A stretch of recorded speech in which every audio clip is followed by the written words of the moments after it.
après-midi et merci de nous honorer cet après-midi. Nous sommes devant d'éminents hommes de Dieu, d'éminents professeurs, et c'est un exercice qui demande beaucoup d'équilibre. Voilà, je pense que je serai un peu bref, mais je lirai textuellement ce que j'ai préparé ici au nom de tous mes collègues du MIT. Il est certaines périodes de la vie où des mots tels que enfin, des mots tels que voilà, des expressions telles que tout est bien, qui finit bien. Nous y sommes arrivés. Pour les chrétiens, tout est accompli. Ces expressions ou ces mots revêtent un sens capital et font référence à un accomplissement, à un soulagement, à une satisfaction après un effort soutenu et après une longue période d'épreuve et pour ce qui nous concerne, de formation. Ces mots, ces expressions revêtent ce jour tout leur sens dans le fort intérieur de l'ensemble des étudiants et particulièrement de ceux pour qui je suis un instant humblement porte-parole.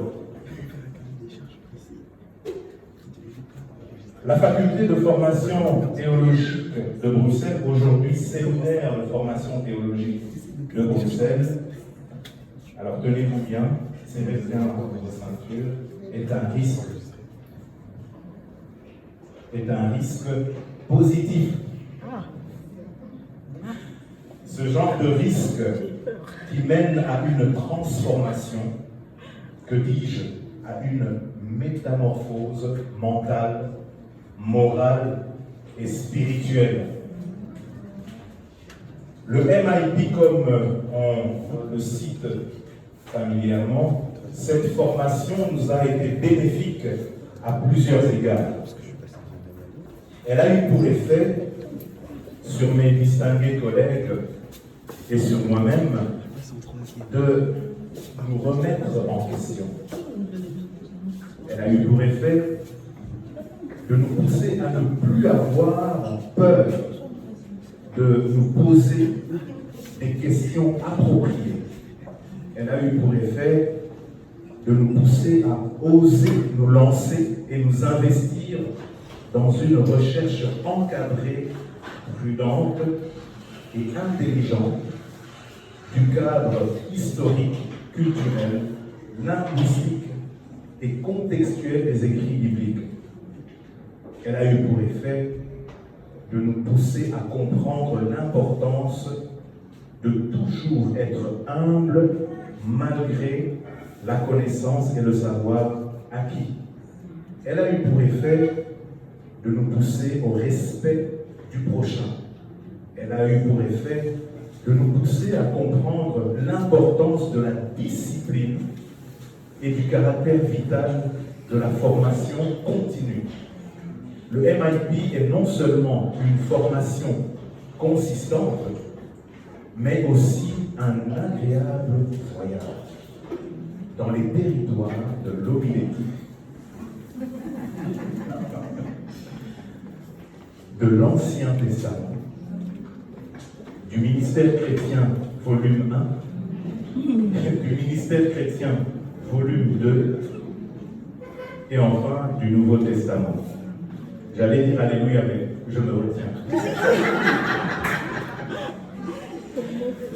Voyage, disais-je, sous la conduite d'éminentes matières grises, de pilotes expérimentés, de personnages uniques et exceptionnels, de maîtres, d'artistes et d'hommes passionnés et de valeurs.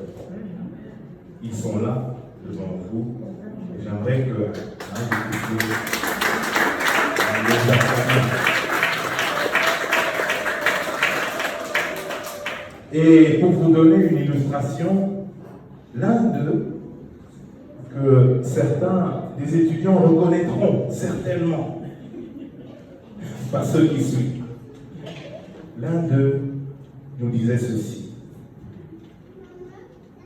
à l'examen,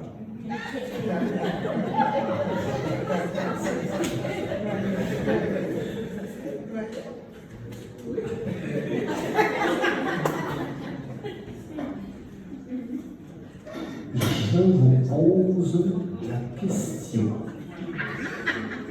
de savoir qu'est-ce que la révélation.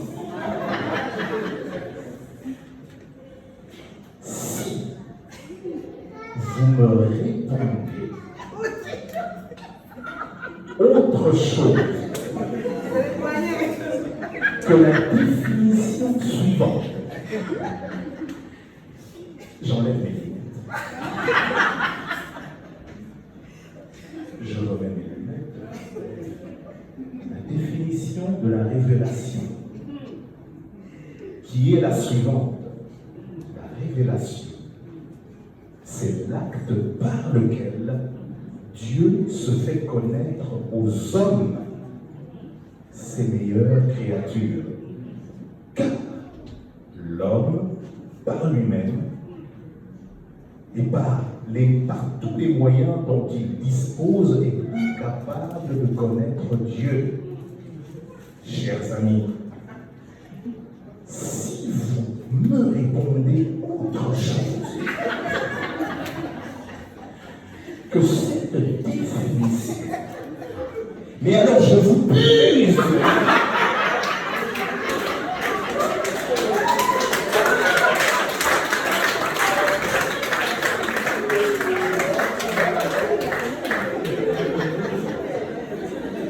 et vous entendez les réactions des mamans. C'est pas possible.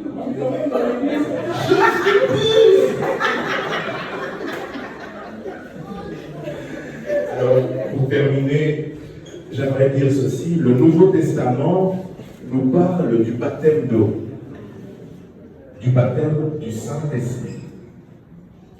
Mais grâce au MIP et à l'ensemble de ses acteurs, de ses professeurs, je cite ici le bishop Adama Ouedraogo, d'heureuse mémoire, un homme avec un cœur de papa.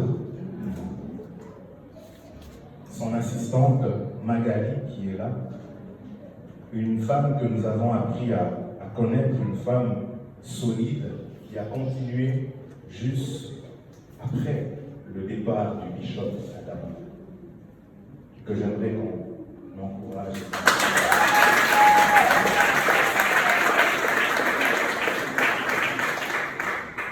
Le professeur Pati Ilunga, un homme passionné pour Israël et passionné des Écritures.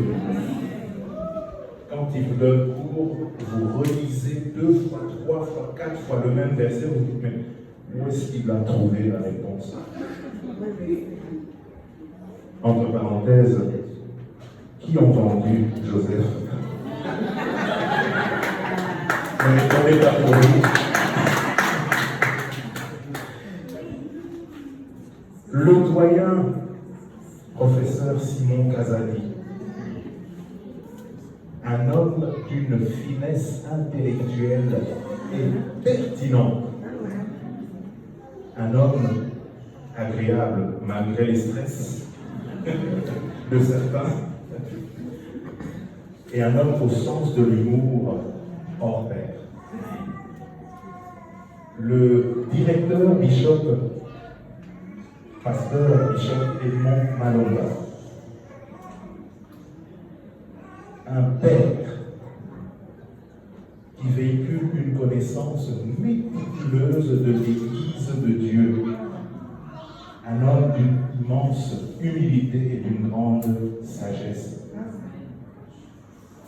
Et le professeur, pasteur Yves Mulungu, un homme ayant un sens poussé de la recherche et ayant une maîtrise dans la communication de l'enseignement. Grâce au MIP, disais-je, et grâce à l'ensemble de ces professeurs, nous, étudiants, j'ai parlé du Nouveau Testament, qui nous parlait du baptême d'eau, du baptême du Saint-Esprit, mais nous, dans le MIP, au travers du MIP, étudiants, nous avons expérimenté le baptême de la connaissance et du savoir. Ah, c'est tout ce que ça veut dire.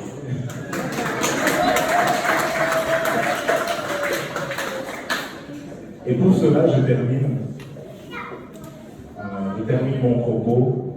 J'aimerais rendre hommage tout d'abord à la mémoire du bishop Martha Moutier-Bélé-Lukanda, de son épouse, notre maman, pasteur Rosiane Boy, et de tous les héros qui sont partis, je dirais trop tôt. Et bien entendu, à tous nos éminents formateurs, professeurs, je cite le bishop Adama Ouedraogo de Rose-Mémoire, son assistante Magali, le professeur directeur Edmond Malonda, le professeur Yves Moulungulungu, le professeur Patti Ilunga, et je termine par le doyen professeur Simon Kazali, et sans oublier l'ensemble du corps académique. J'aimerais inviter tous mes collègues, mes éminents collègues, de se tenir debout et ensemble, eh bien, la main dans le cœur, la main sur le cœur, et nous disons merci, merci, merci, et nous remercions.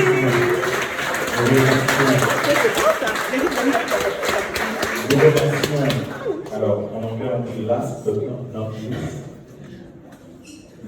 notre bishop, notre surveillant national, le président du séminaire théologique de faculté, c'est ça, séminaire de formation théologique de Bruxelles, pour qui je demande de frénétiquement battre les mains et acclamer.